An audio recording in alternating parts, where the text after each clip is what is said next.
Welcome to the basis. We had started off with our study of central forces in classical mechanics. हम लोग two body problem के बारे में बात किए थे पिछले वीडियो में और हमने देखा था कि how do we go about solving the two body problem, कैसे हम लोग टू बॉडी प्रॉब्लम को रिड्यूस करते हैं to a one body problem which essentially involves a coordinate frame from the lab frame to the center of mass frame. जैसे ही center of mass frame में हम जाते हैं तो हमें दिखता है कि हम इस मतलब दो बॉडीज के डायनेमिक्स को अलग अलग सॉल्व ना करके उनके बीच का जो सेपरेशन डिस्टेंस है सिर्फ उसके में एक इक्वेशन मिलता है मेरे को, और वो एक वन डिमेंशनल इक्वेशन बन जाता है in case of central forces. तो वो वन डिमेंशनल इक्वेशन जब सॉल्व करेंगे देन वी विल सी कि हमें जो उसका सेपरेशन डिस्टेंस है बेसिकली दो बॉडी के बीच का, वो सेपरेशन डिस्टेंस का एक इक्वेशन मिल जाएगा इन टर्म्स ऑफ थीटा. मतलब ये कि r as a function of theta मिल जाएगा मेरे को. इन अदर वर्ड्स उसको हम लोग बोलते हैं equation of orbit, equation of trajectory. मतलब जिस जिस जिस ट्रेजेक्टरी में वो जो बॉडी है वो मूव करेगा, ठीक है, वो इक्वेशन हमें मिल जाता है by solving the equation that we got yesterday for the the separation distance between the two bodies in the two body problem interacting via a central force. ठीक है, तो हमारे पास जो इक्वेशन आया था वो वो इक्वेशन था बेसिकली, आप देख सकते हो इक्वेशन था ये वाला, mu r double dot is equal to minus del v effective as a function of r del r. So this is the gradient of v effective. v effective क्या था हमारा, l square by two mu r square plus v of r.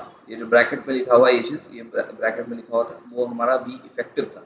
हमने कहा था कि this l square by two mu r square is actually kinetic energy term, लेकिन क्योंकि हम लोग सिर्फ r की बात कर रहे हैं, r is the separation distance between the two bodies, सिर्फ हम लोग r की बात कर रहे हैं और रेडियल मोशन की बात कर रहे हैं. तो रेडियल मोशन को हम देख रहे हैं, तो रेडियल कोऑर्डिनेट को अगर हम सिर्फ देखते हैं तो रेडियल कोऑर्डिनेट के कॉरस्पॉन्डिंग जो काइनेटिक एनर्जी होता है वो क्या होगा सिस्टम के लिए, हाफ म्यू आर स्क्वायर, जहाँ पे म्यू है रिड्यूस्ड मास सिस्टम का.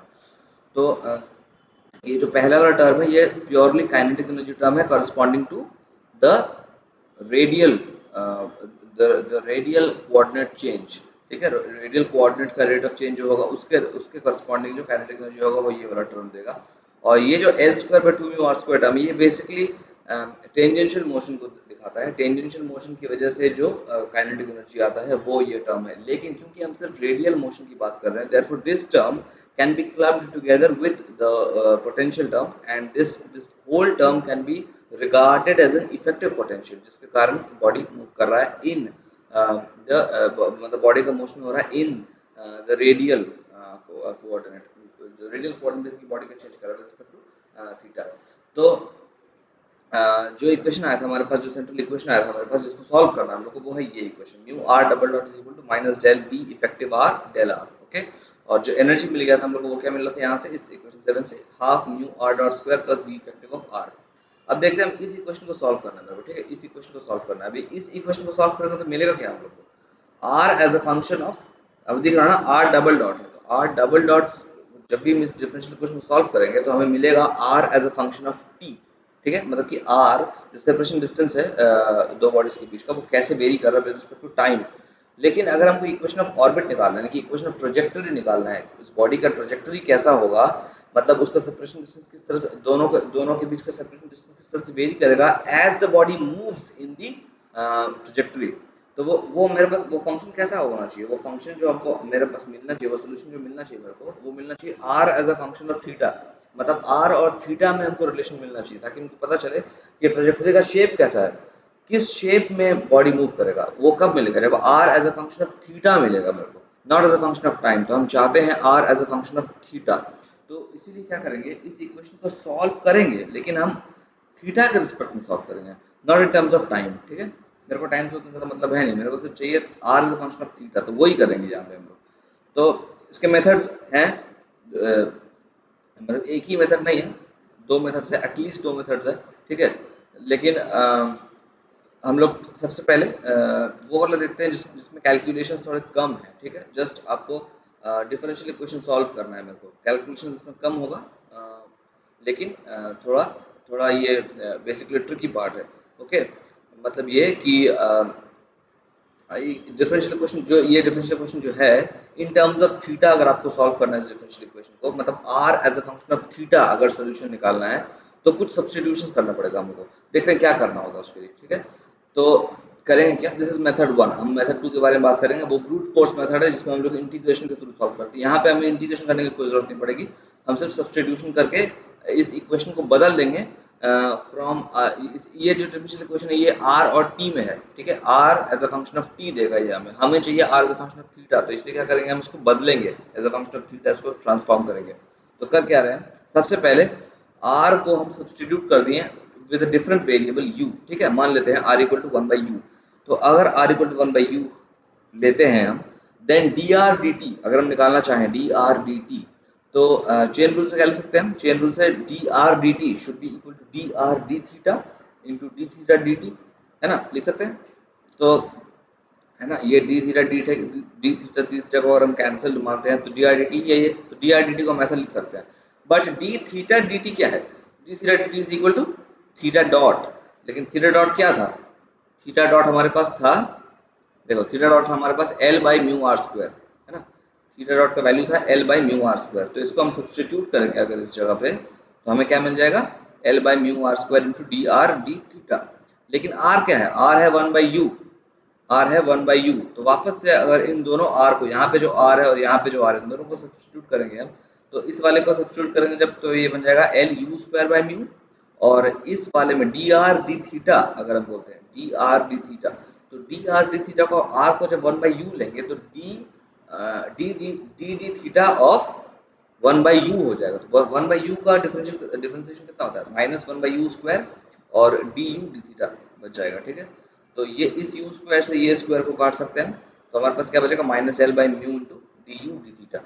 अब हमें निकालना क्या है, देखो इसी क्वेश्चन में है क्या, r डबल डॉट है, तो मेरे को r डबल डॉट निकालना पड़ेगा, d2r dt2 निकालना पड़ेगा, विच मीन्स कि ये हो जाएगा -L/म्यू इंटू, एक बार और इसको डिफरेंशिएट करना पड़ेगा। तो हम यहाँ पे कर क्या रहे हैं, डी डी टी कर रहे हैं, लेकिन यहाँ पे हमें निकालना थीटा के रिस्पेक्ट में, क्या करेंगे हम, D d theta into d theta d T, same वही चेन रूल, ठीक है। डी डी टी को हम बदल दिए क्या, d d theta into d theta d t, तो ये बन गया d u two d theta two into d theta d t, मतलब थीटा डॉट, वापस से थीटा डॉट का वैल्यू क्या आएगा, L by mu r square, ये वाला L by mu r square. जब दोनों को साथ में लिखेंगे तो क्या बन जाएगा, ये minus L U by mu का whole square into D two U D theta two, ठीक है। ये आ गया मेरे पास आर डबल डॉट, ये चीज़, ये आर डबल डॉट आ गया। अब इस चीज़ को हम क्या करते हैं, इस इक्वेशन में रिप्लेस कर देते हैं। जब रिप्लेस करेंगे तो क्या मिलेगा हमको, रिप्लेस करेंगे तो ये मिल गया, जो टर्म हमें मिला था अभी वो r double dot into mu, mu पहले था हमारे पास, म्यू पहले था, ये वाला म्यू जो पहले था, तो इस म्यू के साथ मल्टीप्लाई कर दिया इसको, equal to f of u, जब एफ ऑफ आर था बेसिकली हमारे पास, एफ ऑफ आर था, लेकिन आर क्या है, as a function of u है, मतलब आर इक्वल टू 1/u है, तो इसको एफ आर की जगह एफ ऑफ यू लिख सकते हैं। तो this is f of u plus ये जो इक्वेशन है यहाँ पे L square by mu r cube, तो आर क्या है 1/u, तो यू ऊपर चला जाएगा, तो L square u cube by mu हो जाएगा, ठीक है, L square u cube by mu. तो हमारे पास क्या बन गया, डी मतलब second derivative of u with respect to theta is equal to minus mu by L square u square into f of u minus u as function of theta, ठीक है। अब ये जो डिफरेंशियल इक्वेशन है आपके पास, ये जो दिख रहा है आपको डिफरेंशियल इक्वेशन, ये है u और थीटा में, तो इसको जब सॉल्व करेंगे हम तो u और थीटा के बीच में रिलेशनशिप आएगा, लेकिन u किसका फंक्शन है, r का, है ना, मतलब u को हम r से रिप्लेस कर सकते हैं बेसिकली 1/r से, तो इसीलिए जब हमको u as a function of theta मिल जाएगा, तो एक तरह से हमें क्या मिल गया, r as a function of theta, जो हमें चाहिए बेसिकली। अब ये जनरल इक्वेशन है किसी भी सेंट्रल फोर्स के लिए, किसी भी सेंट्रल फोर्स के लिए ये जो इक्वेशन है ये आएगा ही आएगा, ये जनरल है। अब हम क्या करते हैं, एक पर्टिकुलर एग्जांपल लेते हैं फॉर ग्रेविटेशनल फोर्स, हम ग्रेविटेशनल फोर्स की बात कर रहे हैं, वो एक सेंट्रल फोर्स है। तो क्या होता है ग्रेविटेशनल फोर्स के लिए, फोर्स क्या होता है, force is equal to minus G into M by r square, है ना। रिप्लेस करते हैं, रिप्लेस कर जब करेंगे तो इस आर के बदले क्या लिख देंगे, 1/u, तो u ऊपर चला जाएगा, दिस इज यू स्क्वायर, है ना, G M into u square. तो हमारे पास इक्वेशन क्या बन गया, double derivative of u respect to theta is equal to minus u theta, ये इस जो यहाँ पे माइनस था, इस माइनस को अगर इस तरफ लेके जाएंगे, जैसे ये माइनस हो गया ना सब जगह, तो it's minus u theta into ये वाला टर्म, है ना, ये यू स्क्वायर और ये यू स्क्वायर कट जाएगा, ठीक है। तो ये स्क्वायर कट गया तो मतलब हो गया ये g into M into mu by L square. Okay, ये देखो यहाँ पे माइनस था और यहाँ पे भी माइनस का माइनस माइनस प्लस हो गया, ठीक है, इसी वजह से यहाँ पे बन गया g into M into mu by L square. ठीक, ये बन गया डिफरेंशियल इक्वेशन। अब हम बार बार जी एम एम लिखना पड़ेगा हमको, तो जी एम एम को हम मान लेते हैं, सी मान लेते हैं, ठीक है। तो ये बन गया क्या, minus u as a function of theta plus mu into c by L square, जहाँ पे ये म्यू सी एल स्क्वायर सारा सारा क्या है, कांस्टेंट है, म्यू भी कांस्टेंट है, सी भी कांस्टेंट है, एल स्क्वायर भी कांस्टेंट है, सब कुछ constant, this is a constant term.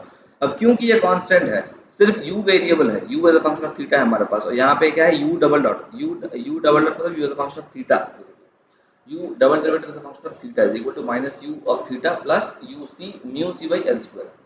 तो हम क्या करते हैं यहाँ पे, अ, हम बेसिकली क्या कर रहे हैं यहाँ पे, u थीटा को रिप्लेस कर रहे हैं, u थीटा को रिप्लेस कर रहे हैं, ठीक है। तो यू थीटा को किससे रिप्लेस करेंगे, डब्ल्यू ऑफ थीटा, मतलब कोई मान लेते हैं, कोई फंक्शन है बेसिकली, कैसे क्यों रिप्लेस कर रहे हैं हम, क्योंकि हमें ये इस कांस्टेंट टर्म से छुटकारा चाहिए, ठीक है। ये कांस्टेंट टर्म अगर नहीं होता, मान लो ये कांस्टेंट नहीं होता, क्या होता, u double dot theta is equal to minus u, तो इसका सोल्यूशन हमें पता है, u double dot theta equal to minus u का सोल्यूशन क्या होता है, ए साइन बोलो या फिर ए कॉस बोलो, है ना, कुछ भी हो सकता है। तो अगर ये कांस्टेंट टर्म नहीं होता तो हमें पता है कि इसका सोल्यूशन क्या होगा, लेकिन क्योंकि ये कांस्टेंट टर्म है तो हमें अभी इस कांस्टेंट को हटाना पड़ेगा किसी सब्स्टिट्यूशन से। तो उसके लिए क्या कर रहे हैं हम, u of theta is equal to radian w of theta plus mu c by L square, ठीक है। तो ये क्या, अब इसका डबल डेरिवेटिव दोनों दोनों तरफ अगर डबल डिफरेंशिएशन करते हैं तो क्या आएगा, u double derivative of theta is equal to w double derivative of theta, है ना, क्योंकि ये कांस्टेंट है तो इसका जब डिफरेंशिएशन लेंगे तो ये जीरो हो जाएगा। तो u, अब इसको रिप्लेस करते हैं इस वाले इक्वेशन में, ये जो इक्वेशन है इसमें इस चीज को रिप्लेस करते हैं, तो u double dot theta equal to क्या हो गया, w double dot theta as a function of theta, basically w double dash as a function of theta, which is equal to, अब u theta equal to क्या है, w as a function of theta plus mu c by l square। जब इसको replace कर, इस चीज को यहाँ पे रिप्लेस करेंगे तो ये जो टर्म है ना mu c by l square, mu c by l square जो आएगा यहाँ पे एक माइनस साइन के साथ, लेकिन यहाँ पे क्या है, एक प्लस साइन के साथ, दोनों कैंसिल हो जाएगा। तो बचेगा क्या हमारे पास, w as a function of theta, मतलब डबल डेरिवेटिव, w का double derivative as a function of theta is equal to minus w as a function of theta. अब इसका एक सॉल्यूशन हमें नोन होता है, ये इक्वेशन का सॉल्यूशन हमें ये साइनसॉइडल सॉल्यूशन होता है इसका हमेशा, इसका सॉल्यूशन हमेशा साइनसॉइडल होता है, यानी कि कॉस होगा, साइन होगा, कुछ भी कर सकते हो, जो आपकी मर्जी, कॉस लिखो, साइन लिखो, ठीक है, हमने कॉस ले लिया, कॉस लिखो, साइन लिखो, उसको फर्क नहीं पड़ता, अल्टीमेटली जो कुछ मतलब जो होगा, कॉस होगा कि साइन होगा कि कॉम्बिनेशन होगा, जो भी होगा वो डिपेंड करेगा कि आपका जो इनिशियल कंडीशन है वो क्या है, वो डिसाइड करेगा कि आपका कॉन्स्टेंट्स क्या है। बेसिकली वो कॉन्स्टेंट्स कौन सा है यहाँ पे, ए और थीटा नॉट, ठीक है, ए और theta not are the constants of integration, क्योंकि इस डिफरेंशियल इक्वेशन को सॉल्व करेंगे तो ये डबल सेकंड ऑर्डर का डिफरेंशियल इक्वेशन है, सेकंड ऑर्डर का डिफरेंशियल इक्वेशन को सॉल्व करेंगे तो जो सोल्यूशन होगा उसमें दो आर्बिट्ररी कांस्टेंट्स होना चाहिए। तो वो दो आर्बिट्ररी कांस्टेंट्स कौन से हैं, एक है ए, एक है थीटा नॉट, ठीक है, दोनों arbitrary constants that will be decided upon by the initial conditions of the problem, ठीक है। तो मतलब मेरे पास अगर डब्ल्यू थीटा आ गया मेरे पास, अब डब्ल्यू थीटा को वापस से यू के टर्म्स में लिख देते हैं, क्या आ जाएगा, डब्ल्यू theta equal to u theta, u of theta minus mu C by L square आएगा, इस तरफ ले जाएंगे तो minus mu C by L square आएगा। अब यू थीटा हमको लिखना है तो माइनस को वापस इस तरफ ले जाएंगे तो क्या हो जाएगा, mu C by L square, पहले से ही ए कॉस था, A cos of theta minus theta naught, तो हमारे पास सॉल्यूशन क्या आ गया, U of theta is equal to this one, ठीक है। अभी u क्या था, u था 1/r, क्योंकि r is equal to 1/u होती है, इक्वल टू 1/r होगा, तो क्या आ गया 1/r of theta is equal to mu c by l square plus a into cos theta minus theta, ये हो गया सॉल्यूशन, इस डिफरेंशियल इक्वेशन का सॉल्यूशन हो गया ये वाला, ठीक है। इस डिफरेंशियल इक्वेशन का जो पहला डिफरेंशियल इक्वेशन हम लोग लिखे थे ना, इस डिफरेंशियल इक्वेशन का सॉल्यूशन ये वाला differential equation as a function of theta इसका सॉल्यूशन हो गया, या फिर आप कह सकते हो इस वाले का सॉल्यूशन, इस वाले का सॉल्यूशन हो गया वो वाला, ठीक है। ओके नाउ तो ये इस सॉल्यूशन में दो कांस्टेंट्स है, क्या क्या, a और theta not, it should be there, two arbitrary constants should be there because we are solving a second order differential equation. Okay, तो अगर इसको हम लिखते हैं फॉर्मली तो क्या हो जाएगा, आर थीटा मतलब 1/r को क्रॉस मल्टीप्लाई कर देंगे, बेसिकली कुछ नहीं किया, क्रॉस मल्टीप्लाई कर दिए बेसिकली, इस वाले को देखो, आर को इस तरफ ले जाएंगे और इस पूरे को उठा के नीचे लेके चले जाएंगे इस तरफ, तो क्या आ जाएगा कि r theta is equal to 1 by mu C by L square plus a into cos theta minus theta not. अब क्या करेंगे, इस mu C by L square से ऊपर नीचे डिवाइड कर देंगे। जब ऊपर नीचे डिवाइड कर देंगे तो ऊपर क्या आएगा, L square by mu C. उस L square by mu C को हम आर नॉट बोल देते हैं, ठीक है, बोल दिया, अपनी मर्जी है कॉन्स्टेंट कहाँ कितना बार बार लिखेंगे, L square by mu c, उसको बोल दिया आर नॉट है वो, ठीक है, तो ऊपर हो गया आर नॉट। और ये mu C by L square से डिवाइड किया तो ये टर्म क्या हो गया, 1 हो गया, और A divided by mu C by L square, तो उस पूरे चीज को A into A divide by mu C by L square, मतलब A L square by mu C, इस पूरे को हम एक कांस्टेंट मान लिए जो है एप्सिलॉन, ठीक है। तो इन दोनों टर्म्स, ये दो आर्बिट्ररी कांस्टेंट्स के टर्म में हम इस इक्वेशन को लिख दिए, बेसिकली सॉल्यूशन को, r as a function of theta is equal to r not divided by 1 plus epsilon into cos theta minus theta not. अब यहाँ पे आर्बिट्ररी कांस्टेंट्स कौन कौन से हैं, एक है एप्सिलॉन, एक है थीटा नॉट। आर नॉट तो कांस्टेंट है, r not L square by mu c है, ठीक है, ये तो कांस्टेंट है। लेकिन हम लोग आर्बिट्ररी कांस्टेंट कौन सा है, एक है एप्सिलॉन, जिस क्योंकि एप्सिलॉन किस पे डिपेंड कर रहा है, ए पे, ए एक आर्बिट्ररी कांस्टेंट था, therefore epsilon is arbitrary constant and theta naught is arbitrary constant, ठीक है। तो ये सॉल्यूशन है आपके डिफरेंशियल इक्वेशन का, मतलब डिफरेंशियल इक्वेशन किसका डिफरेंशियल इक्वेशन, आर का डिफरेंशियल इक्वेशन, आर का डिफरेंशियल इक्वेशन का सॉल्यूशन है ये, मतलब this is the equation of the trajectory in which the particle is moving. ये ट्रैजेक्टरी है पार्टिकल का, ये जो इक्वेशन दिख रहा है आपको बॉक्स में, ये इक्वेशन पार्टिकल का बॉडी का ट्रैजेक्टरी है, ठीक है, in presence of a central force, यही ट्रैजेक्टरी है। लेकिन ये जो दिख रहा है ना आपको सोल्यूशन, ये जो आपको दिख रहा है फॉर्म, ये फॉर्म एक स्टैंडर्ड फॉर्म है for a conic section. Conic section मतलब either hyperbola, parabola, ellipse, circle, ठीक है, ये सारा का सारा कोनिक सेक्शन होता है। तो इन कोनिक सेक्शन, इन सारे कोनिक सेक्शंस का जो स्टैंडर्ड फॉर्म है, जो स्टैंडर्ड फॉर्म है इन प्लेन पोलर कोऑर्डिनेट्स, वो यही है। इसका मतलब क्या हुआ, हम तो सॉल्व कर रहे थे जब उस टाइम तक मेरे को नहीं पता था कि कैसा ट्रेजेक्टरी आएगा, लेकिन हमारे पास जो आया ट्रेजेक्टरी वो ऐसा आया कि मेरे को दिख रहा है कि ये एक्चुअली एक कोनिक सेक्शन है। तो मतलब ये है कि जो ट्रेजेक्टरी होगा किसी पार्टिकल का, किसी बॉडी का in the presence of a central force, वो क्या क्या हो सकता है, आइदर हाइपरबोला और पैराबोला और एलिप्स और सर्कल, ये चार चीज हो सकता है, ठीक है, because those are conic sections, और ये एक कोनिक सेक्शन का जनरल फॉर्म है इन प्लेन पोलर कोऑर्डिनेट्स, ठीक है। तो कौन सा किस टाइम पे कौन सा होगा, किस टाइम पे कौन सा होगा वो डिपेंड करेगा इन पैरामीटर्स पे, जो एप्सिलॉन वगैरह है ना, इस पे डिपेंड करेगा कि किस टाइम पे कौन सा ट्रेजेक्टरी होगा, because epsilon as we will see now कि epsilon is actually related to the energy of the particle, और उस एनर्जी पर डिपेंड करता है कि ऑर्बिट कैसा होगा, मतलब ट्रेजेक्टरी कैसा होगा, ठीक है, कौन सा कोनिक सेक्शन होगा ट्रेजेक्टरी। देखो कैसे डिपेंड करता है एप्सिलॉन एनर्जी पे। तो अगर हम एनर्जी से एप्सिलॉन का रिलेशनशिप निकालना चाहते हैं तो हम क्या चाहेंगे कि इसका ये जो बेसिकली और ट्रेजेक्टरी निकला, इस ट्रेजेक्टरी में जो आर है, आर क्या है, separation between the two bodies, है ना, separation between the two bodies. तो उस सेपरेशन, वो जो सेपरेशन होगा वो मिनिमम कब होगा, इस इक्वेशन को देख के बता सकते हैं हम लोग कि मिनिमम कब होगा। वो मिनिमम तब होगा जब ये जो cos थीटा का वैल्यू है वो मैक्सिमम होगा, मतलब cos का जो वैल्यू है, cos of theta minus theta not, इसका जो वैल्यू है जब मैक्सिमम होगा तब ये r जो है वो क्या होगा, मिनिमम होगा, क्योंकि डिनोमिनेटर में है। तो cos का मैक्सिमम वैल्यू क्या होता है, 1, विच मीन्स कि r का जो मिनिमम वैल्यू होगा, सेपरेशन डिस्टेंस का जो मिनिमम वैल्यू होगा वो कितना होगा, r not by 1 plus epsilon, है ना, r not by 1 plus epsilon, जहाँ पे cos का क्या वैल्यू है 1। तो आर नॉट का वैल्यू अगर लिखते हैं हम, आर नॉट क्या था हमारा, आर नॉट था हमारा L square by mu c, तो ये बन गया L square by mu C into 1 plus epsilon. अब एनर्जी क्या होता है, एनर्जी होगा काइनेटिक प्लस पोटेंशियल। तो एनर्जी का इक्वेशन हम लिखे भी थे, थोड़ी देर पहले लिखे भी थे, एनर्जी का इक्वेशन है ना, एनर्जी का इक्वेशन था यहाँ पे, अगर आप देखना चाहते हो तो दोबारा देख लो। एनर्जी क्या था, E equal to half into mu into r dot square plus L square by 2 mu r square plus V of r, है ना।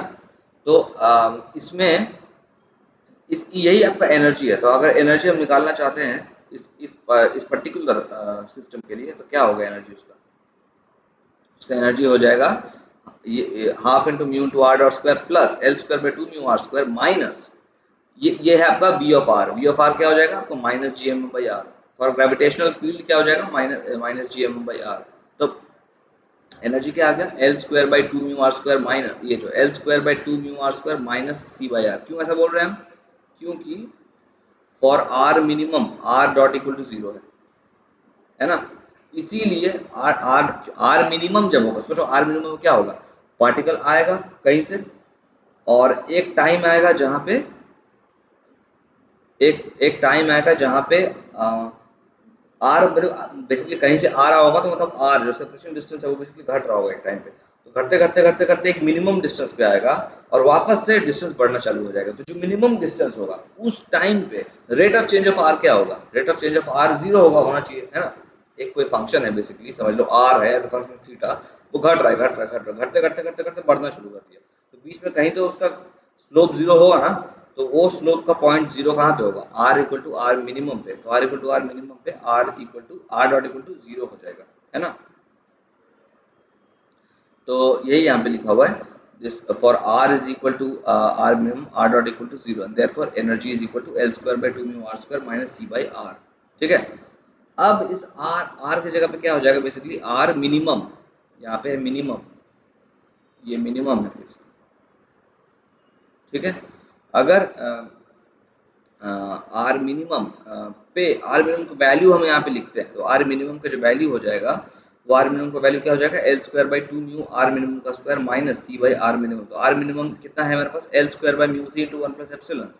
उसको पुट करेंगे हम, जब ये कॉमन वगैरह ले लिए तो कर सकते हो आराम से, ये 1/2 आर मिनिमम को कॉमन ले लिया, तो जो बचा उसमें आर मिनिमम वैल्यू पुट कर दिया, वैल्यू पुट करने के बाद जो हमारे को मिला वो मिला mu into c square by 2 L square into epsilon square minus 1। ठीक है, अब यहाँ इस तरफ क्या है, ई है, इस तरफ है e, this is basically e.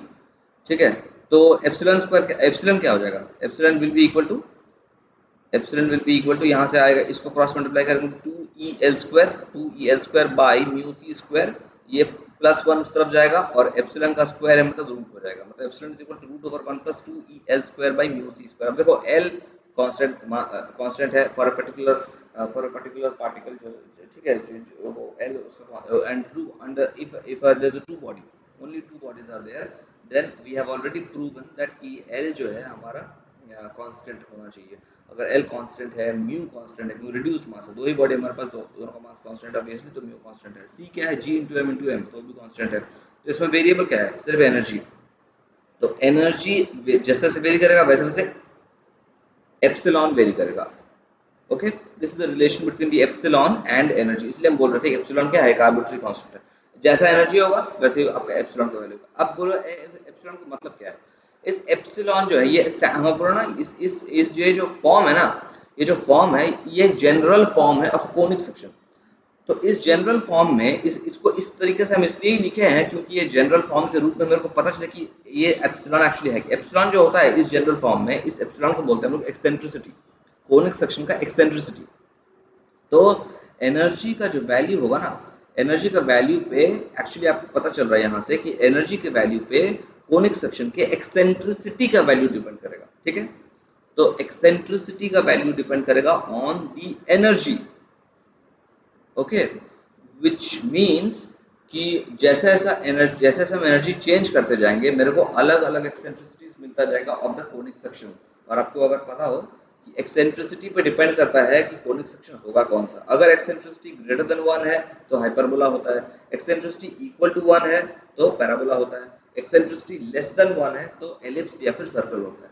ठीक है, तो एक्सेंट्रिसिटी पे डिपेंड करता है कोनिक सेक्शन होगा कैसा। इसी वजह से this relation is very very important कि eccentricity is actually a function of energy and therefore energy of the body will decide कि बॉडी का जो ट्रेजेक्टरी होगा in presence of a second body which is interacting with the body via a central force। ठीक है, वो जो central force मतलब यहाँ पे ग्रेविटेशनल फोर्स बेसिकली। तो जो जो ट्रेजेक्टरी होगा उसको, वो ट्रेजेक्टरी कैसा होगा वो डिपेंड करेगा कि उसका एनर्जी कितना है, क्योंकि एनर्जी डिसाइड करेगा उसका एक्सेंट्रिसिटी कितना है कोनिक सेक्शन का। And depending on the eccentricity of the conic section can either be hyperbola और पैराबोला और एलिप्स और सर्कल।